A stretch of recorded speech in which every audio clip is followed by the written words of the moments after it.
Good morning, everyone. It's such a pleasure for me to be here to interview Douglas Brinkley. My name's Clare Fieseler. I'm an ocean scientist. I'm also a journalist. And for 2 years, I taught a seminar at Georgetown University, and it was called Deeper Sources of Environmental Policy. And I taught the influence of Thoreau and Rachel Carson, and even Al Gore, documentaries about Al Gore and how that influenced environmental policy. But it was for freshmen. And even when I read this book, which addresses that, all of these issues, I found things in here that even I didn't know about. And it's such a source of joy for me to talk about this. In my house, Douglas Brinkley needs no introduction because my husband loves presidential history and I love environmental literature. And he is where our two interests collide. He's well known for his presidential biographies of Carter and FDR. I came to know him through his biography of the Wilderness Warrior about Teddy Roosevelt. He's also written about other topics, contemporary topics. He did a wonderful book about Hurricane Katrina, which is obviously relevant to where we are today. And he's been honored by every environmental group you can imagine, from the Garden Club of America to the National Parks Conservation Association. And so this book about influence of Silent Spring Revolution, John F. Kennedy, Rachel Carson, Lyndon Johnson, Richard Nixon, and the Great Environmental Awakening is just so thrilled to be here. And so my very first question to you is, Doug, is why did you, or how did you think about framing this part of environmental policy and history through the lens of kind of this one book and the influence it had? Well, it's wonderful to be back in New Orleans. It's just really great. This festival is so killer good. It is just unbelievably good. It's remarkable. I go to all of these around the country, and this is the best and my favorite, and I mean that for all my heart. I wrote a book, as you mentioned, The Wilderness Warrior, on Theodore Roosevelt. And I really see things that I'm going to use the word environment, not the word conservation, which I really should, but for our time purposes. There was a first wave environmentalism under Theodore Roosevelt, 1901 to 1909, a progressive era where the President of the United States said natural resource management is the #1 job of a president. It's a time when the Senate went to mine the Grand Canyon for zinc, asbestos, and copper, opening the territory up for extraction. And Theodore Roosevelt stood on the lip of the canyon and said, "Do not touch it. God has made it. You will only mar it. Leave the Grand Canyon alone." And he took an obscure piece of legislation, the Antiquities Act, which was really meant for dinosaur bones of an acre, or maybe a paleontologist, dig site, for the federal government can say, and these acres belong to the American people because of the rare antiquities in the soil. Roosevelt applies it to what's over 1 million acres of the Grand Canyon. And he gets sued, it goes to court, and he wins. And so, but TR is so big because he creates this mechanism of executive power. I would regularly meet Obama in the White House for dinner, and when he was trying to get stuff done, Congress would do nothing on the natural world.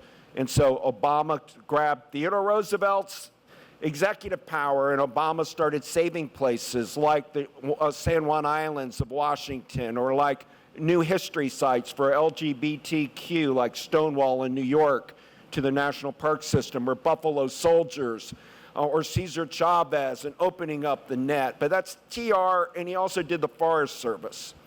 Second wave, FDR, Great Depression, CCC, Civilian Conservation Corps, FDR creating 800 parks, state parks, FDR saving the Great Smokies and the Everglades, etc.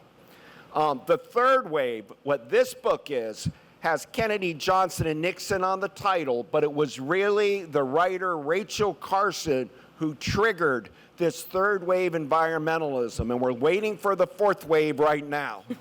But the third wave was anchored around the publication of her book, Silent Spring, in 1962, because Rachel Carson told all of us, environmentalism isn't about saving Devil's Tower in Wyoming.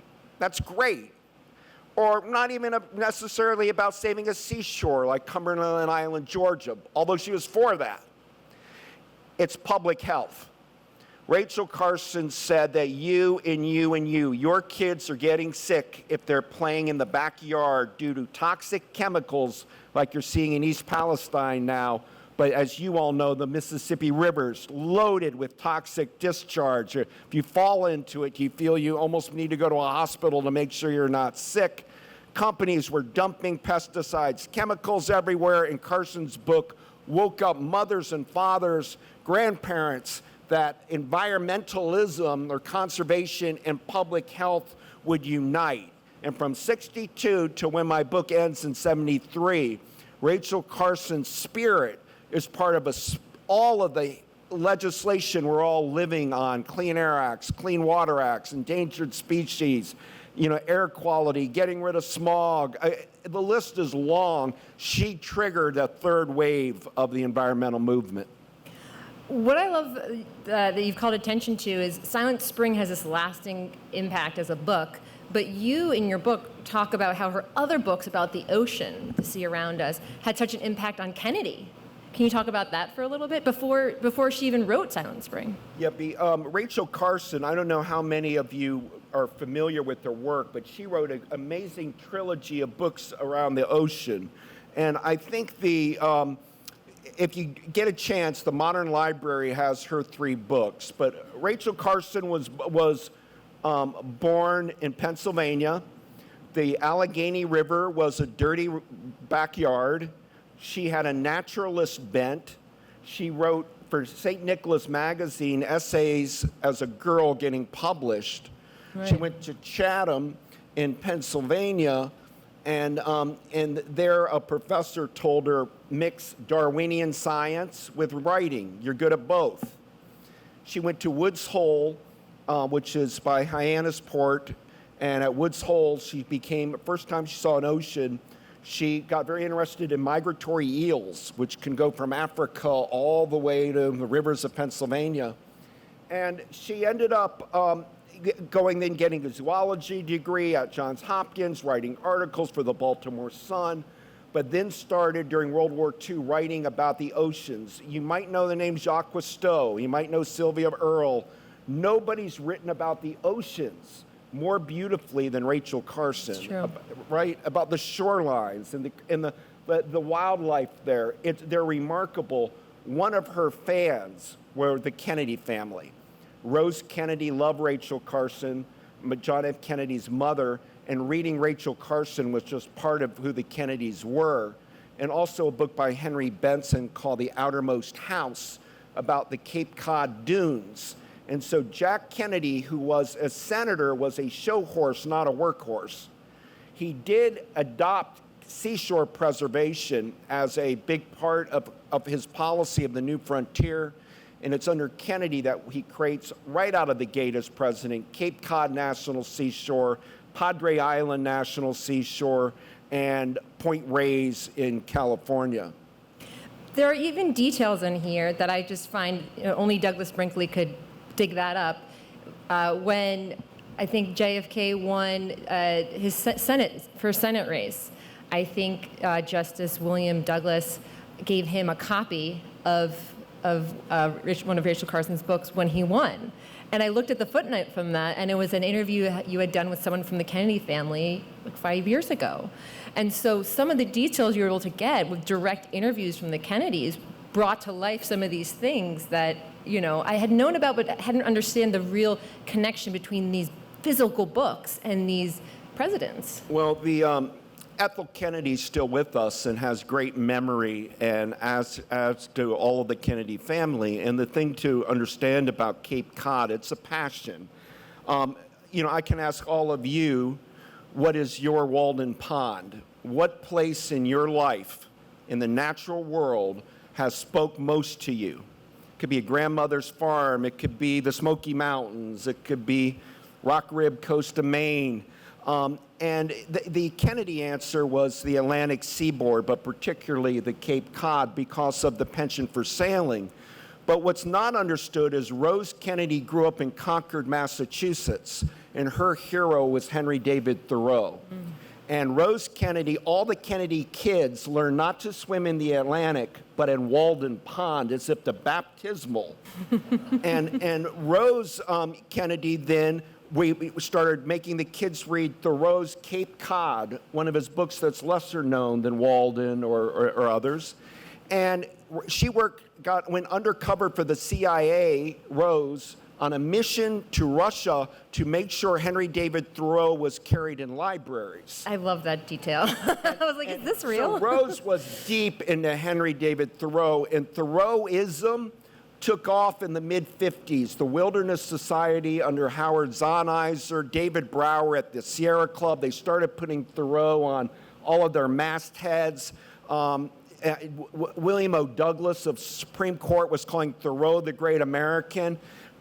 The Supreme Court Justice, William O. Douglas, hiked 186 miles from Georgetown to Cumberland, Maryland, to save the C&O Canal.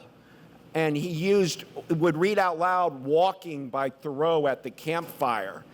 When Kennedy's president, they throw a Thoreau party at Dumbarton Oaks with Robert Frost and Ansel Adams and all of these great writers and poets coming to honor Henry David Thoreau. And Thoreau had a line that stuck in the 60s. In wilderness is the preservation of the world. And that became a rally cry, that in saving things, leave it the way it was. Stop the developers, stop building unnecessary dams. But Carson, for this group of Thoreauvians, becomes the lightning rod, because she ended up, not only after writing beautifully about the sea, she wanted to do a whistleblower expose on the chemicals of DDT. We think of World War II as miracles. Presto, chemical miracles. Well, Rachel Carson was onto the fact that DDT was detrimental to human health. It devastated fish and wildlife. She knew this because during the war, she was working at U.S. Fish and Wildlife. So she had reams of information of how poisonous DDT and chemicals were to human health. She wrote an article as early as 1945 that Reader's Digest rejected about the dangers of DDT. But nobody was going to publish hers because the Department of Agriculture were calling it a miracle. They were spraying crop dust everywhere, DDT. Do you guys realize I was just with Jonathan Alter, my friend, at a panel on Jimmy Carter, and that Carter left for the Navy, but Jimmy Carter in planes in the period I'm talking about, the 50s, his brother died of pancreatic cancer, Billy. Gloria died of pancreatic cancer. His sister Ruth died of pancreatic cancer. Mother died of pancreatic cancer. Father, because they were spraying the crops of Sumter County, Georgia. So Rachel Carson tried to whistleblow in 45, but in the late 50s, what woke her up, how many of you here remember a name, Dr. Benjamin Spock?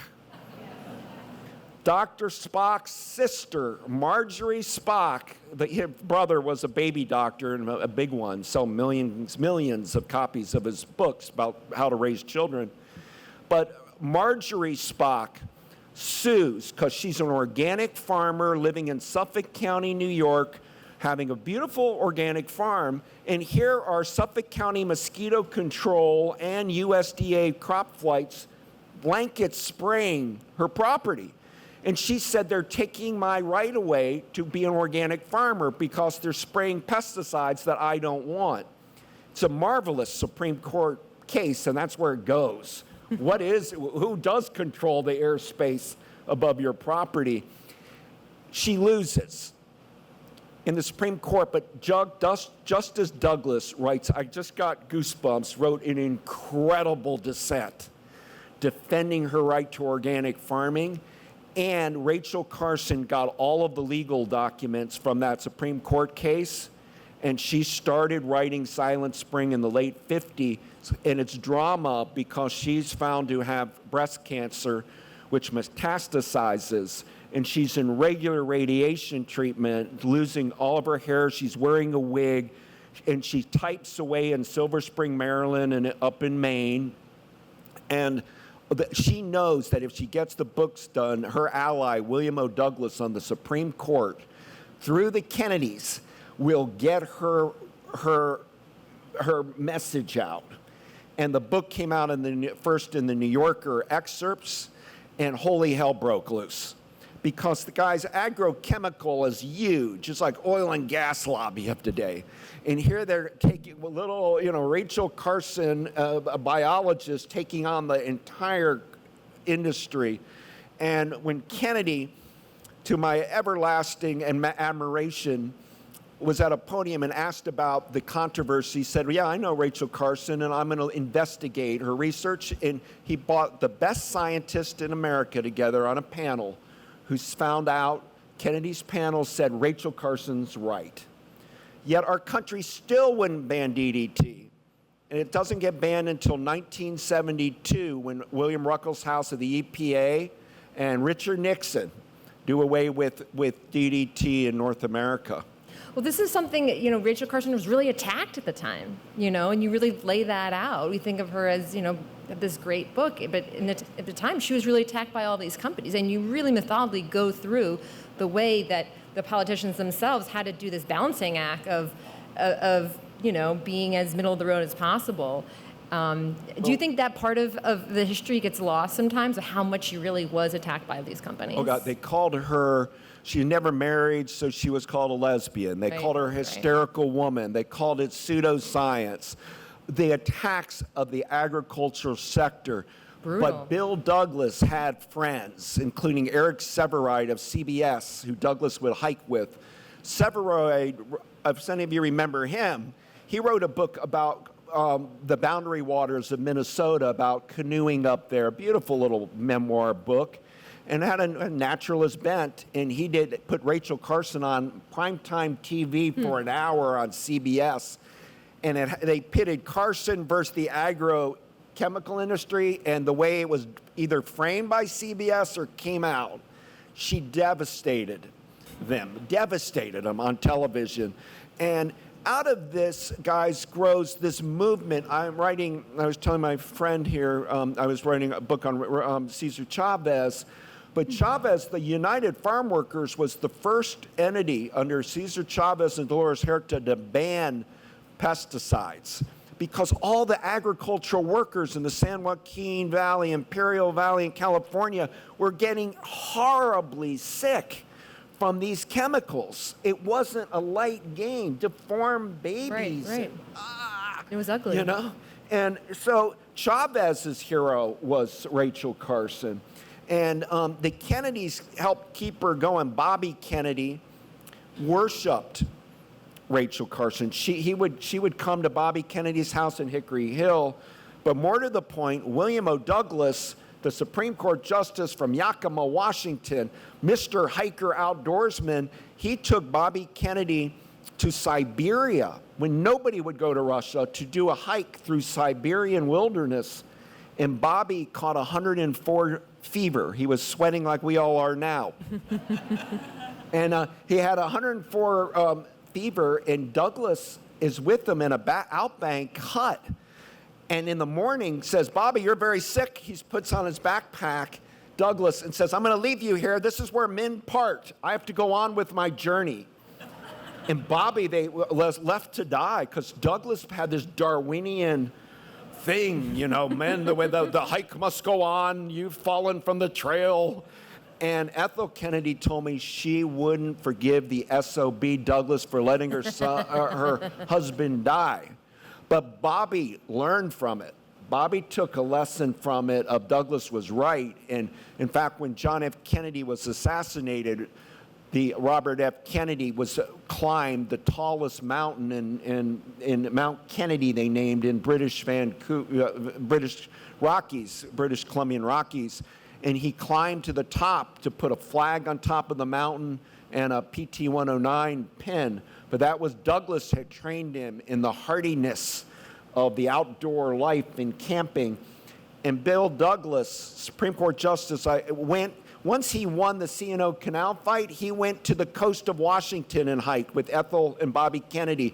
No roads along the on the Olympic Peninsula. It's now roadless because of Douglas. Went to Kentucky with Wendell Berry, young Wendell Berry at the Sierra Club, and there's Justice Douglas saying no dam and backing Kentucky's Sierra Club. Douglas would go to the Buffalo River in Arkansas, where they were shooting at canoers and kayakers and putting barbed wire across the river, and Douglas came down there to say, save the Buffalo River and keep it pristine. So he was a hell of a player, and it was before there was an EPA. The EPA's not born until 1970.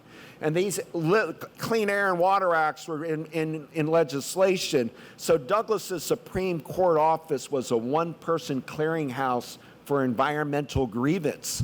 And while he may not have been one of the great Supreme Court justices, as an environmental activist, he was unbelievable character. I mean, I really think that, Justice, he was really an unsung hero of the environmental movement, and you really document that. And he was so influenced by Thoreau. So many of the figures in this book are influenced by Thoreau. I mean, it's the common vein that runs through the entire book. What about that book became so important in the 1950s, do you think? Why did it come kind of as somewhat obscurity back to the forefront at that time? Well, Thoreau had called for what they called a township park, or another green space around urban areas. So Thoreau had an essay about, here's your town, make sure you save the woodlands and the forest, or your town will lose all of its charm, meaning go to LA and just watch the sprawl, or Houston, and it never ends. So if you do green belts, it would make a lot of sense. Add to that in the 1950s, well, it started in 1935, a thing called the Wilderness Society.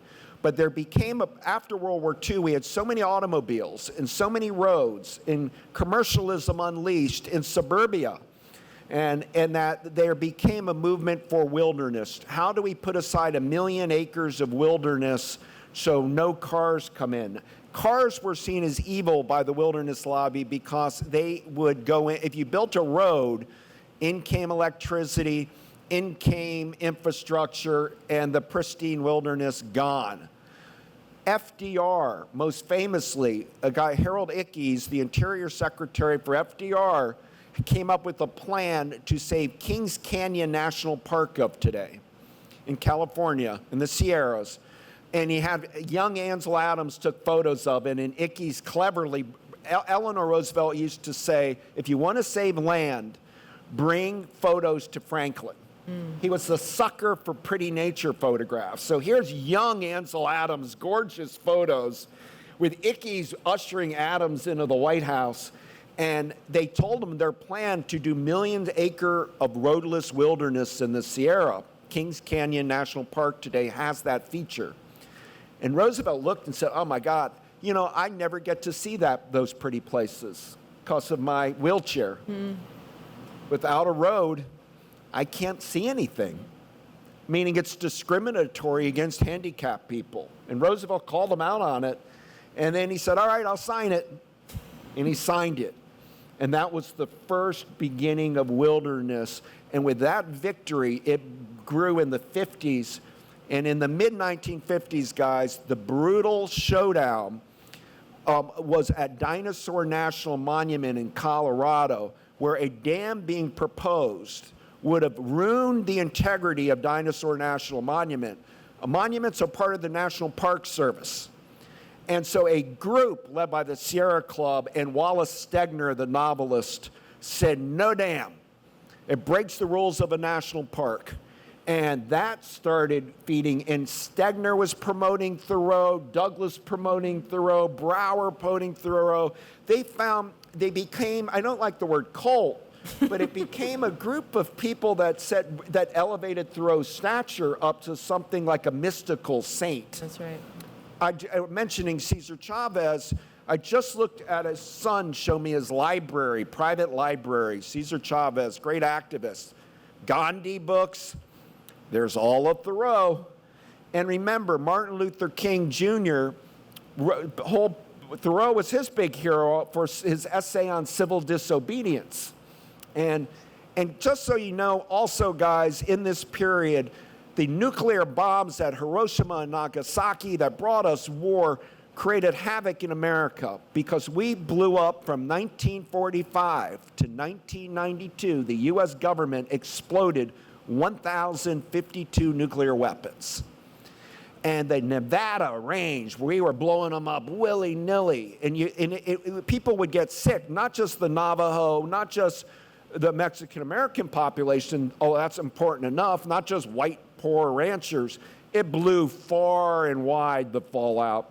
And people like Barry Commoner at Washington University started calling out nuclear fallout and the sickness. Martin Luther King Jr. in many times said something like this: what good does it do to integrate the lunch counter in Greensboro if the milk we're drinking has strontium-90 in it? Putting environmentalism ahead of things.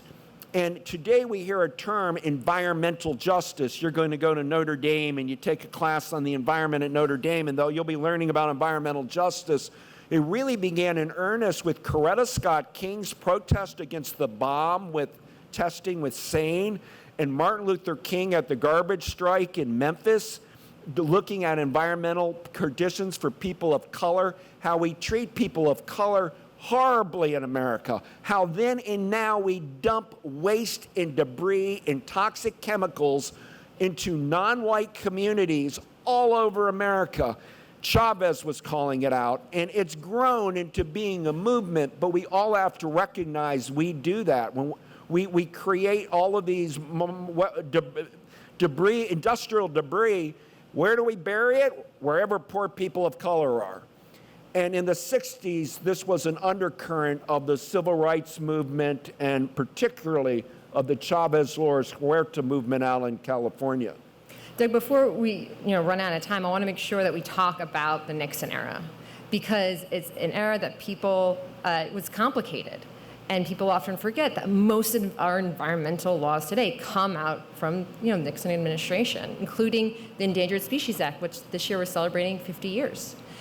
Can you talk just a little bit about that Nixon era and writing about that? That's kind of the culmination of the book. Like, what was it like to write about that? And what was the important things you wanted to make sure to connect the dots on? Well, I found out that John Ehrlichman of Watergate was a great environmentalist. Yeah.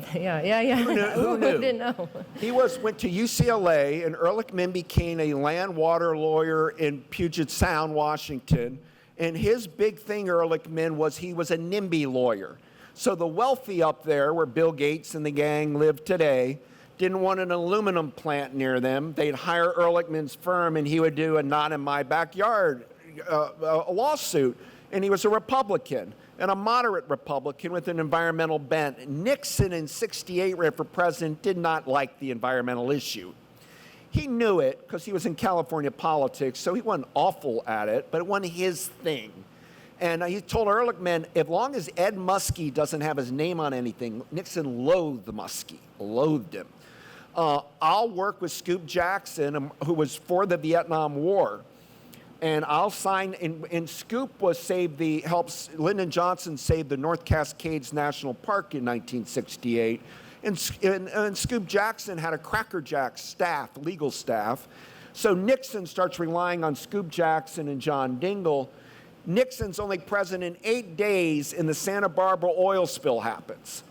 And Nixon, if you look at day one of Nixon, it's like East Palestine recently. It's like not so bad. And Walter Hickel, Interior Secretary, flew out to Santa Barbara and did a very smart call to the president saying, don't minimize. It's a nightmare out here in Santa Barbara, and the TV cameras are showing birds stuck in goo. TV turned color in 1967. The nightly news was in black and white. 67, it hits color. Nixon's in 8 days, and Santa Barbara woke him up. Then the Cuyahoga River catching fire in Ohio in 69 woke him up. Time magazine milked it. And then a Senator, Gaylord Nelson, came up with the idea of Earth Day. The first Earth Day was April 22nd, 1970. And Nixon's paranoid that the left is going to demonize him as the polluter. And so Nixon quickly on Christmas, actually January 1, 1970, at San Clemente, Western White House, Nixon signs the most progressive legislation called NEPA, National Environmental Policy Act. And all of you are affected by it. Everything here on Tulane's affected by it because NEPA says to build something, you have to have an environmental impact statement. What does that do? It invents environmental law. Bill Douglas may have been the grand poobah of environmental law, but my God, after NEPA's passed, boom, kids are going to schools like Notre Dame, and I'm going to be an environmental lawyer. I'm going to do environmental science. And then on Earth Day, Nixon gets paranoid, first Earth Day, that is this a commie pinko plot? And so he plants a tree on the White House with Pat to be in the spirit of Earth Day. Okay, fair enough. He gives all of his Interior Department employees the day off to be part of the teach-in. That's spirited. And he has the FBI tap and wire and bug all of the Earth Day offices and leaders thinking that they were communist. And what got Nixon's goat was he found out who's paying for all of these Earth Days, a Tulane Earth Day thing, and money seeming to go everywhere, like mushrooms, popping up here and there. Who's funding this? It was an easy answer. Walter Reuther of the United Auto Workers paid for Earth Day. And when Nixon thought of Reuther as a brutal enemy, and so he's really seeing Earth Day as a trap. But he got pretty good press out of Earth Day. Right. Nothing big happened. So by the summer of 70, months after Earth Day, Richard Nixon, with Ehrlichman and Scoop Jackson and Dingell, create, and others, Russell Train and others, but they create the Environmental Protection Agency of today. And the EPA opens their doors in December 1970, and they had a great public servant, William Ruckelshaus, as the first head of EPA, and EPA was law enforcement. I've read the letters. They were telling Atlanta, get a sewage plant, or the federal government's going to be down your throat. It had teeth in it, the birth of EPA.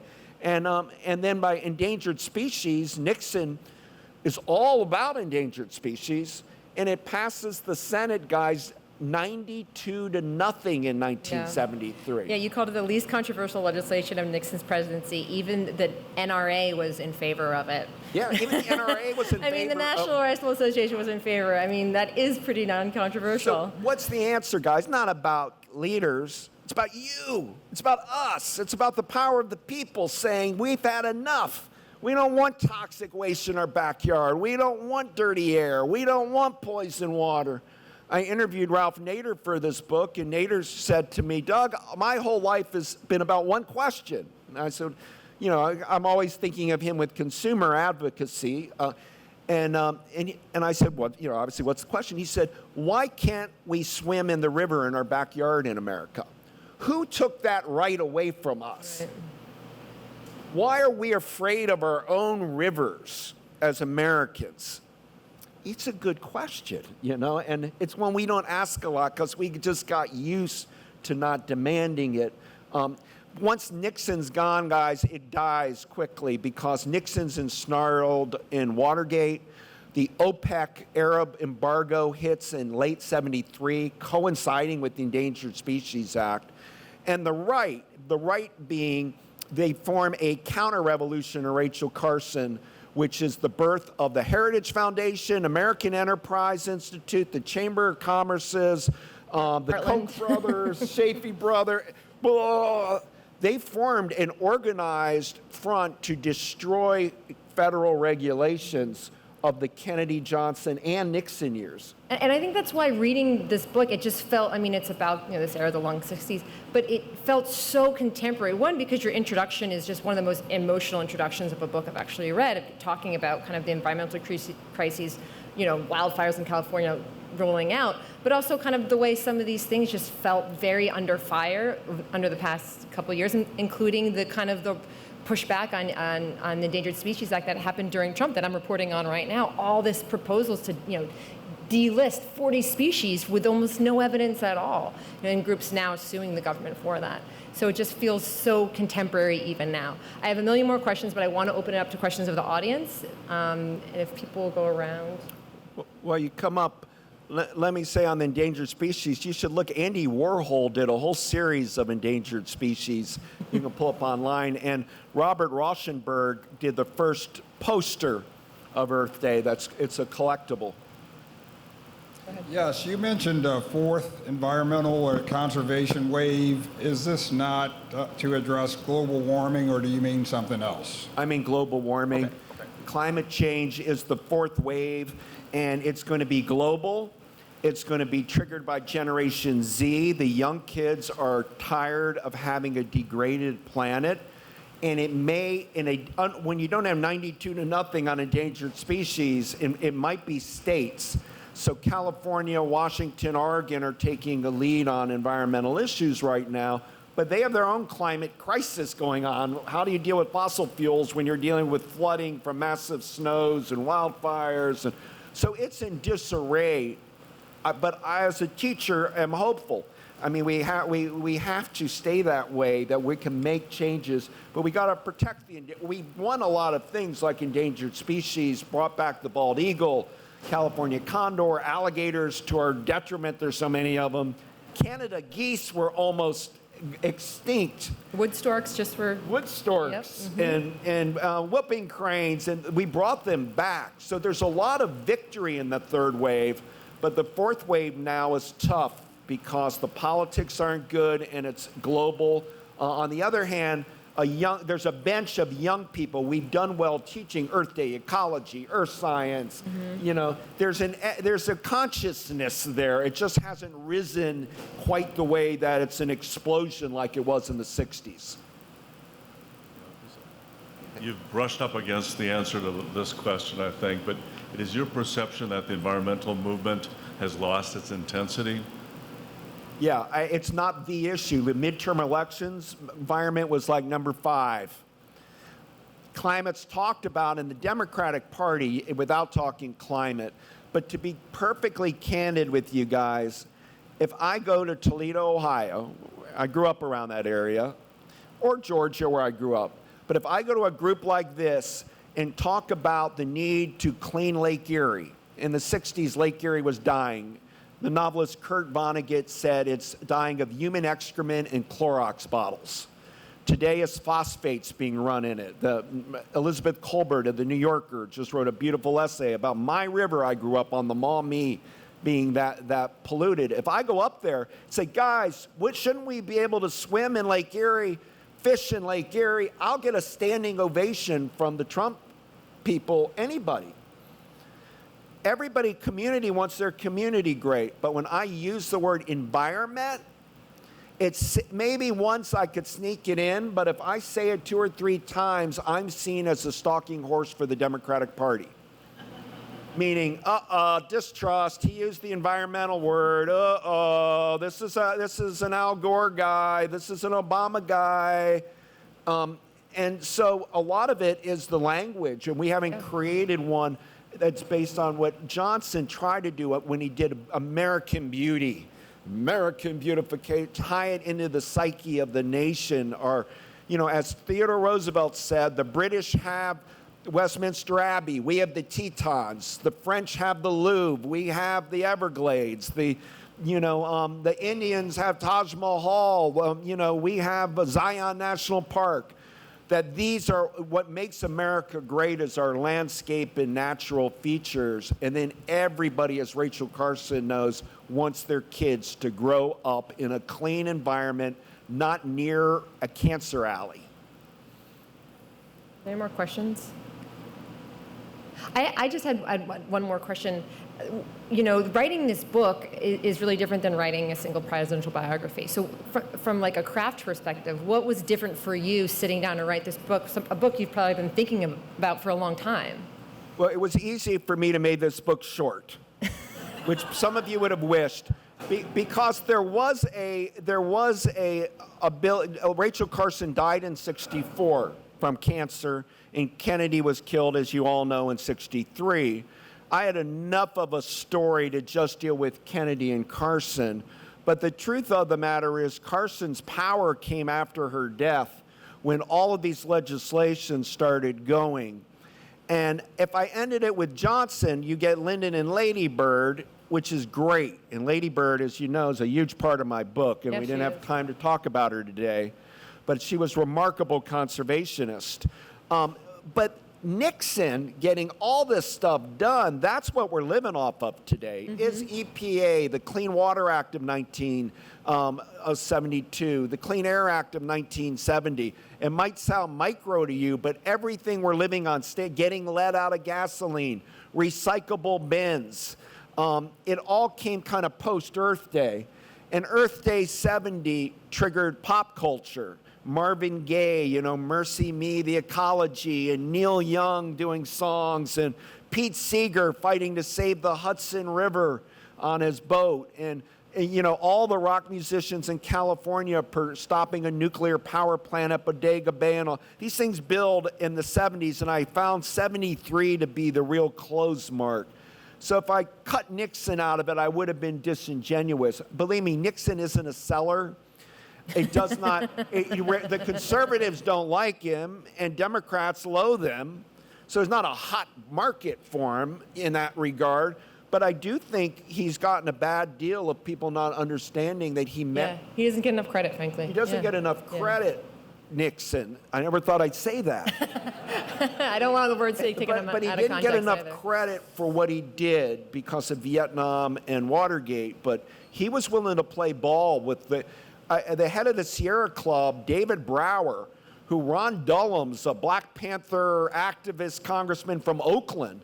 Brower and Dulham said, we didn't give Nixon credit when we should have. Yeah. Because we didn't know what was to come, what was gonna. They weren't thinking Reagan and then Trump. They had a president really. You know, Nixon worked with the Sierra Club to create the the Golden Gate National Recreation Area, Gateway, and so yeah, that became an I couldn't leave the Nixon years out of it. We have time for one last question, very quickly. Yeah, you mentioned Generation Z and young people, and one of your first books was about taking a group of students across the country, the Magic Bus, and you're still teaching at Rice today. We hear a lot about climate anxiety, perfectly understandable. Tell us about the students that you're teaching today and the difference between the ones you taught in the 90s on the bus and those you're speaking to today. Thank you for that. Yeah, it's about a program I did called the Magic Bus, where I take college kids around America. When I went in 92, I had diesel in my bus. And we would go like read John Steinbeck in Salinas, visit Willa Cather's home in Nebraska, tour Martin Luther King's Auburn Avenue. Toni Morrison joined the Magic Bus. Elizabeth Gilbert of Eat, Love, Pray lived on my Magic Bus and wrote about it for Spin Magazine. I shifted to natural gas in 1993. And we took two buses on. I was looking for an alternative. I was trying to do solar and all this, and it was impossible. But I was able to do natural gas. But kids today have massive, and it's a good way to end, they have massive climate anxiety. They feel that it's too late. The hog's out of the tunnel. And so the last thing I'll tell you is I tell those kids, don't be in despair and get involved. Join a Friends of a Bayou. Join a Friends of Big Bend. Become part of the Audubon Society. Work on local air quality issues. Be engaged. You may not be able to solve the existential crisis of climate, but when the time's right, the atmospherics are right, you'll all be a little bit trained and caring and have networks that will come together like it did in the 60s and matter in a big way. Thank you so much, Douglas, for singing with us. It's been a joy.